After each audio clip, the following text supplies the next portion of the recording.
આપણો ભારત દેશ વિવિધતામાં એકતા દર્શાવે છે અને હિન્દુ મુસ્લિમ એકતા સાથે બિન સાંપ્રદાયિક બંધારણે સમગ્ર વિશ્વમાં આપણને ગૌરવ અપાવે છે.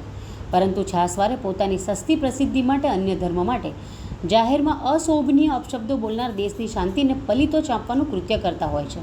આવા કૃત્ય કરનારા માત્ર નામના જ ધાર્મિક વડા ખરેખર અધર્મી જ હોય છે. તારીખ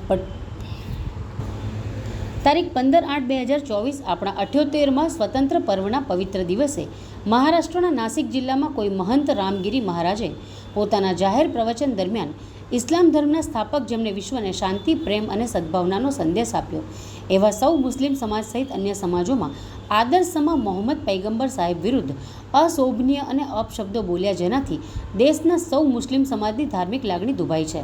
ત્યારે નવસારી કલેક્ટર અને વડાપ્રધાન નરેન્દ્ર મોદીને આ બાબતે યોગ્ય પગલાં લેવા અંતે રજૂઆત કરવામાં આવી હતી.